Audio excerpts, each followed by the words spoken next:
Imagine waking up at 3 a.m. Never a good time. Right. But the air raid sirens aren't ringing. There are no explosions shaking the ground.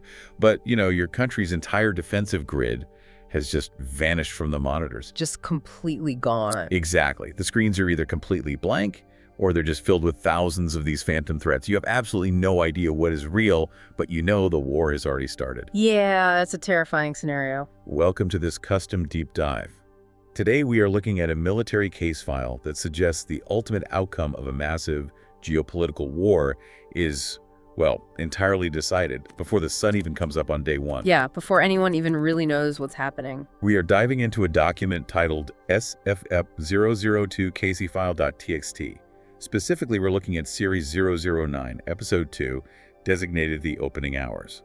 And the scenario it outlines is incredibly stark. Very much so. The date is February 28, 2026. After years of posturing, the conflict between the U.S., Israel, and Iran has crossed the threshold from behind-the-scenes calculation into undeniable physical reality. Right, the waiting is over. But before we go any further, I want to be crystal clear with you.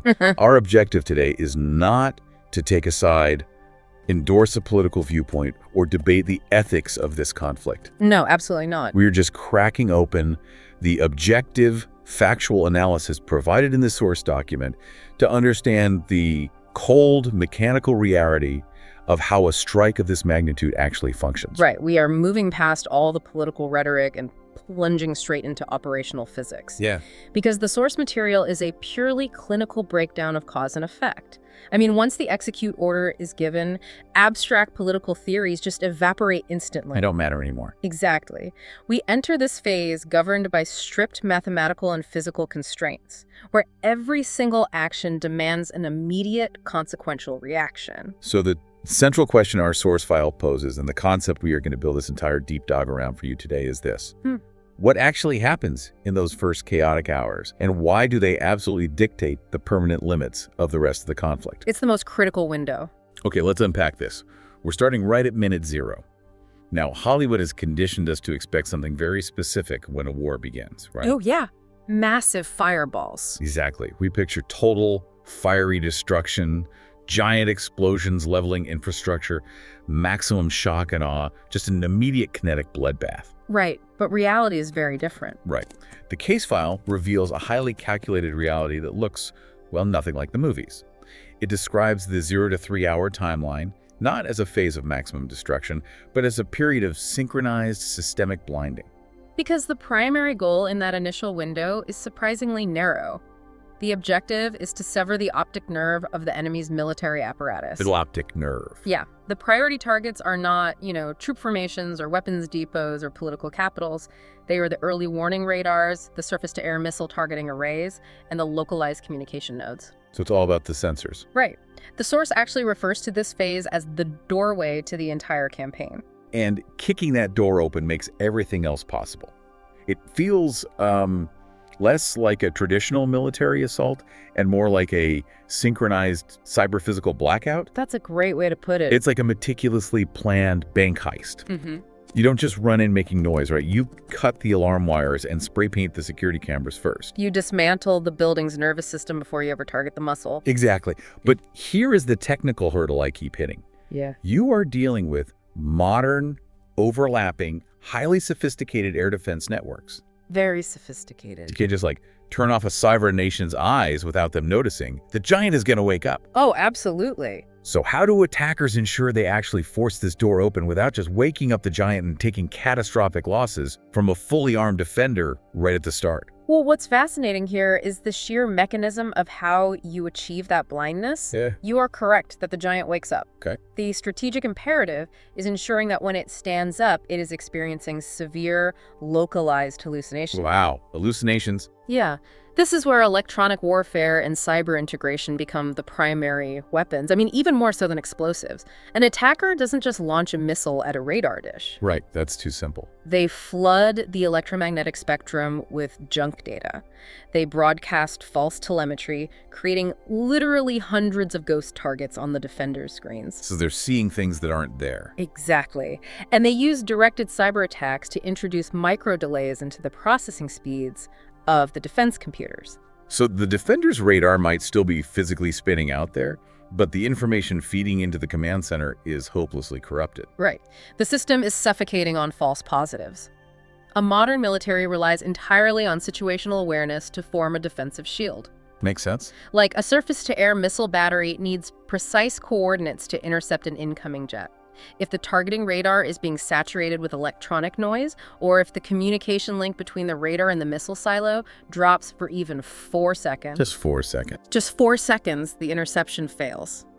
By neutralizing the integrity of the data in those first 180 minutes, the attacker creates a temporary invisible corridor through the airspace. They aren't just blowing up metal. No, they are systematically dismantling the defender's ability to comprehend the physical space around them. That makes the transition to the next phase incredibly urgent.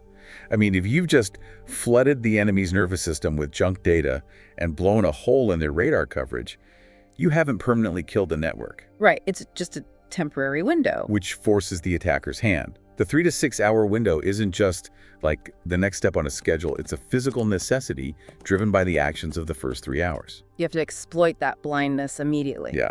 Once that temporary corridor is open, the strikes shift to higher value targets. We're talking military bases, regional command centers, strategic infrastructure. And the tempo goes way up. Exactly. The case file emphasizes a massive increase in tempo. The objective evolves from just precision blinding to relentless, continuous pressure. Because the concept of the pause completely vanishes from the attacker's doctrine here, there is no moment to hold back and observe. And here's where it gets really interesting. Because the lack of a pause seems kind of counterintuitive. How so? Well, I was reading this and wondering about battle damage assessment.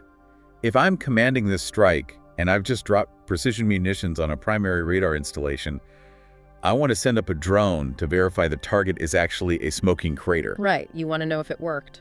Exactly. Why keep pounding the airspace blind? Wait, if their primary radars are actually destroyed, how are they getting a picture back online anyway? You can't just plug a new radar antenna into the wall and boot it up. Well, you don't need to plug in a new antenna because modern military networks are built on the concept of node-based redundancy. Node-based redundancy. Yeah, think of it like a decentralized mesh. If node A, say a primary ground radar, is destroyed, the system's architecture is programmed to instantly seek a handshake with node B. Okay, so it reaches out. Right. And node B might be a secondary radar station 50 miles away, or an airborne AWS-CS plane loitering at high altitude, or even a localized civilian air traffic control feed that has been militarized. Wow, even civilian feeds. Yeah. The network is designed to route around damage automatically. So the system is actively trying to heal itself the exact moment it takes damage. Yes. And that healing process requires 2 things: time and bandwidth. If an attacker pauses for 30 minutes to assess battle damage, they are giving the defending network the exact breathing room it needs to complete those digital handshakes. Ah, I see. The secondary nodes will link up, the automated systems will purge the electronic warfare interference, and human operators will just manually override corrupted software. So pause is deadly. Exactly.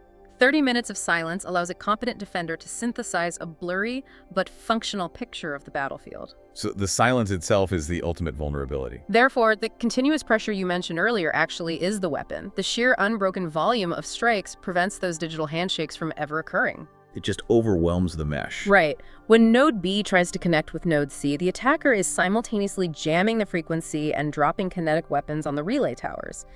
The data queries time out. The network hangs. Exactly. It's a systemic shock, much like overwhelming a biological immune system.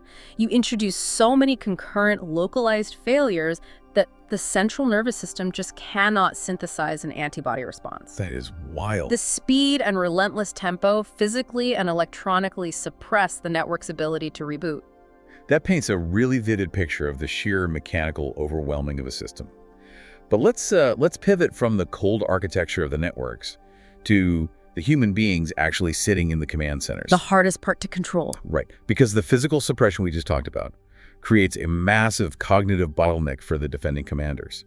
The case file delves deeply into the reality on the ground, and it is a fascinating clinical look at extreme psychological pressure. Because the human element is the ultimate point of failure in any defensive grid. Yeah. The defenders are facing a nightmare scenario. Their screens are either completely dark or actively lying to them. The network refuses to heal, and high explosives are dismantling their infrastructure. It's pure chaos. And this forces a terrifying binary choice on the military leadership. And both options carry apocalyptic risk. Choice A, you react immediately using the flawed, corrupted data you currently have. Which is incredibly dangerous. Right. You launch your strategic reserves and scramble your interceptors based on what might just be an electronic hallucination. Yeah. Or choice B, Yeah. you delay. You hold your fire, order your commanders to manually verify targets, and wait for the smoke to clear enough to see what is actually happening. Well, if we connect this to the bigger picture, this is the exact moment the attacker's strategy attempts to weaponize human psychology. But nice psychology. Yeah, the attacker isn't just trying to destroy aircraft on the ground. They are deliberately trying to force a catastrophic human error. You know, the analogy that came to mind wasn't even a military one. It's like watching algorithmic trading during a stock market flash crash. Oh, that's interesting. Right. The automated systems are dumping assets, the data feeds are lagging, the numbers on the screen are dropping by billions of dollars a second. And a human trader has to make a permanent, defining decision before the next tick. Exactly. The systems and the human panic just feed into this massive feedback loop. That is a highly accurate parallel. The time compression makes rational analysis completely impossible. Let's look at the mathematics of that binary choice you mentioned. Okay. If the commander chooses choice, A, reacting instantly to corrupted data, they might fire their most advanced, irreplaceable surface-to-air missiles at electronic ghosts. Wow. They literally empty their magazines into empty sky.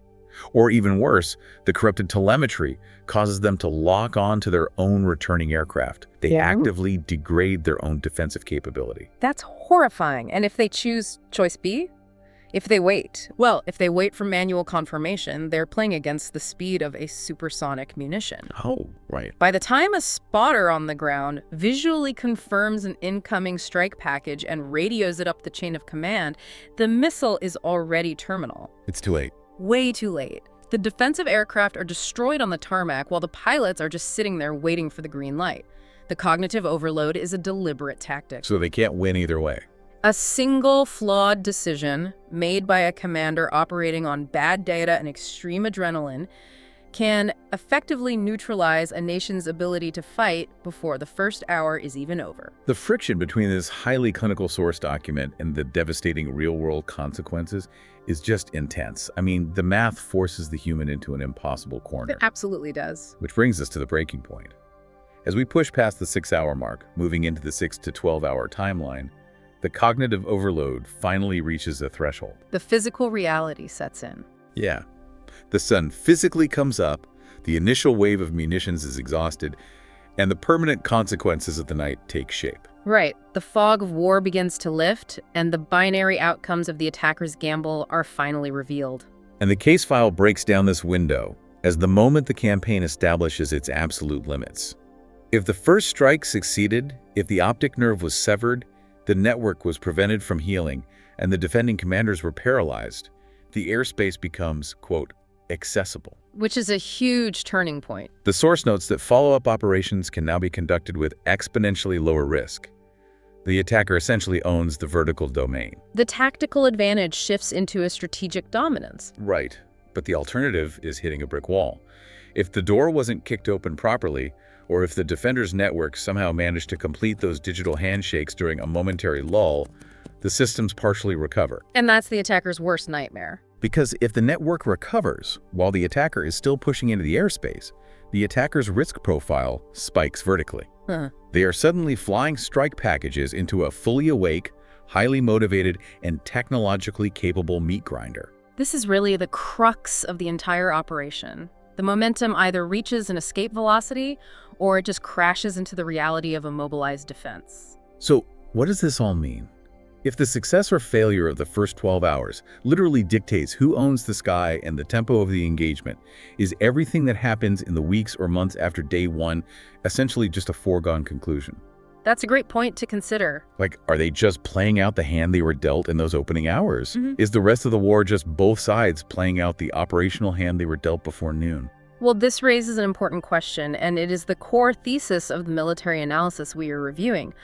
The source argues that these opening hours are not just a prologue. Yeah. They are the absolute foundation that dictates the geometry of the entire remaining conflict.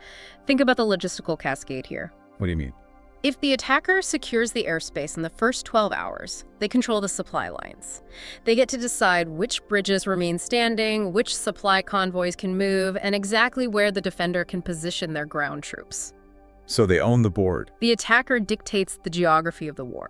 Because the defender no longer has the localized air superiority to protect their own logistics.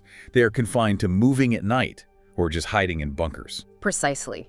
The political leverage completely follows the operational reality. A defender who cannot protect their own infrastructure has very little leverage at a negotiating table. None at all, really. Conversely, if the attacker fails to secure that dominance, the war violently devolves. The attacker has expended their absolute best element of surprise. They've played their best cards. Right. They've depleted their most advanced standoff munitions and failed to neutralize the threat. The defender is now fully mobilized, the civilian population is galvanized, and the conflict solidifies into a brutal, unpredictable, high-attrition slog. A completely different type of war. Exactly. The parameters of the entire war, whether it will be a swift imposition of will or a grinding war of attrition, are permanently defined by the mechanical and psychological successes of those first 720 minutes. It is deeply sobering to realize that years of geopolitical maneuvering, diplomacy, and military buildup can ultimately pivot on, the localized failure of a single data relay tower. Or a moment of hesitation. Yeah, the split-second hesitation of a commander looking at a jammed radar screen. Yeah. We've covered an immense amount of ground today, unpacking the anatomy of an event that most people only ever see the aftermath of. It's a lot to process. It really is. We started at minute 0, looking at the calculated systemic blinding of the adversary, severing the optic nerve with electronic warfare and targeted strikes. And then we examine the mechanical necessity of that relentless, sustained pressure in the hours that followed. Right. Utilizing systemic shock to prevent the enemy's redundant networks from executing their healing protocols. From there, we looked at the agonizing reality of the defender's dilemma. That terrifying flash crash environment where human commanders are forced into a binary choice, drowning in corrupted data and extreme time compression. Where a single mistake paralyzes the entire defense. Exactly. And finally, the stark reality that emerges by hour 12, where the operational boundaries of the entire war are permanently locked into place. Because the clinical reality is that modern warfare at this scale is a tightly coupled system. The opening hours dictate the limits of the possible. Building on the source's final prompt, which asks who truly controls the game once that 12-hour window closes, I want to leave you with a different angle to mull over. Oh, okay. If the entire trajectory of a nation's survival is locked in based on network resilience and overwhelming cognitive pressure, then true geopolitical power isn't necessarily measured by the raw tonnage of your bombs or the size of your standing army. That's a huge paradigm shift. It really is. It is measured by having the most resilient decision-making structure in the dark. It's about how your command architecture functions when the screens are lying to you and the network is actively collapsing. You're right. But consider this. Once the fog lifts and both sides adjust their strategies, does the advantage shift? Who is truly more dangerous on day 2? Is it the attacker, who played their best cards and exhausted their element of surprise? Or the defender. Right. Or is it the surviving defender who, despite taking heavy losses, has just survived the absolute worst the enemy can throw at them and has now seen the attacker's entire operational playbook? Thank you so much for joining us on this custom deep dive. It's been a fascinating look at the source material. Keep questioning the mechanics behind the headlines, and we will catch you next time.